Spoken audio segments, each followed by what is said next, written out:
By age 40, financial experts say you should have 3 times your annual salary saved for retirement. But let's look at the terrifying reality. The Federal Reserve just revealed that for Americans aged 35 to 44, the median retirement savings isn't hundreds of thousands of dollars. It is just $45,000. While a tiny group of super savers is pulling the statistical average, the mean, up to $141,000, over half of American households have almost nothing. Your 30s are no longer about finding yourself. They are the decade that determines if you will ever be able to stop working. You have likely felt it, the invisible wall. You've secured the promotion, your LinkedIn title looks impressive, yet you feel cash poor. Why? Because the math is actively fighting you. Mortgage rates are hovering over 6%, median home prices exceed $415,000, and while you are in your peak earning years, your disposable income is evaporating. You are standing at a fork in the road. One path leads to the median, working until you drop. The other leads to the mean, compounding wealth. To get on the right path, we aren't going to check off 10 random boxes. We are going to execute a 3-phase strategy to break the cycle. Phase 1, the iron defense. Stop the bleeding. You cannot win a war if your fortress has holes in the wall. The first phase of your 30s is about plugging leaks. It starts with the revolving debt kill switch. Recent Fed data shows a rare dip in revolving debt for the savviest demographics. You need to be in that group. If you were investing in the stock market hoping for a 10% return while paying Visa 25% interest, you are mathematically guaranteeing poverty. If you have a credit card balance, you do not have savings. You have a delusion. Clear it. Once the high-interest debt is gone, you must stabilize your reputation with credit score discipline. We're looking at the Federal Reserve's Liberty Street economics data here. Your score is a gatekeeper. In your 30s, a score below 760 is costing you thousands. The difference between a 6% mortgage and a 7.5% mortgage is hundreds of thousands of dollars in interest over the life of a loan. Automate your payments, keep utilization under 10%, and treat your credit score like a fragile asset.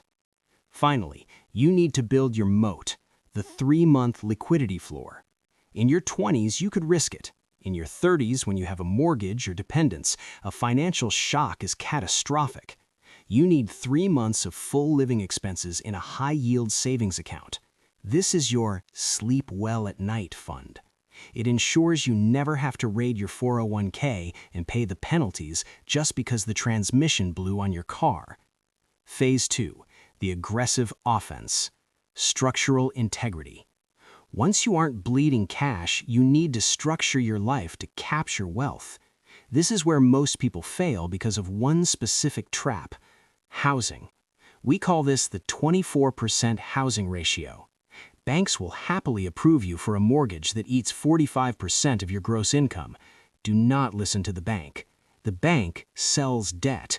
You are buying freedom.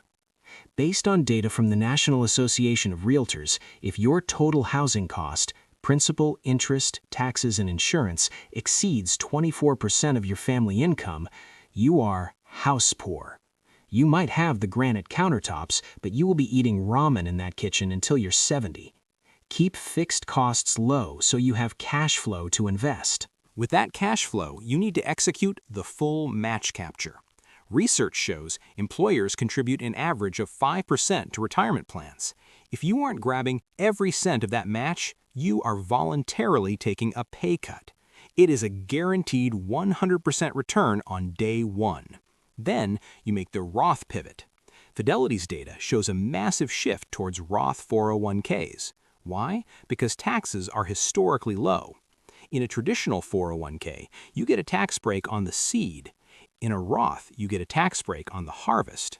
If you believe taxes will be higher in 20 years than they are today, you want tax-free income in retirement. And don't forget to protect your human capital. This means term life and disability insurance. Your biggest asset in your 30s isn't your portfolio. It is your ability to earn income for the next 25 years. If you pass away or can't work without insurance, you leave your family with debt, not dreams. Phase 3. The velocity check. Benchmarks and acceleration. Now that you have defense and structure, how do you know if you're winning? You need to hit specific velocity markers. Benchmark A, the one-time salary checkpoint. By age 30, you should have the equivalent of 1 year's salary saved. If you make $75,000, you should have $75,000 invested.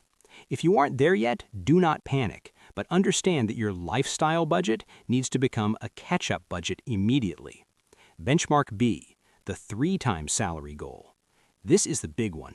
By age 40, you need a net worth of roughly 3 times your salary. If you earn $100,000, your goal is $300,000 by your 40th birthday. If you start in your early 30s, the market does the heavy lifting. If you wait until 39, you have to do the heavy lifting with your paycheck. The accelerator, the 15% rule. How do you hit those numbers?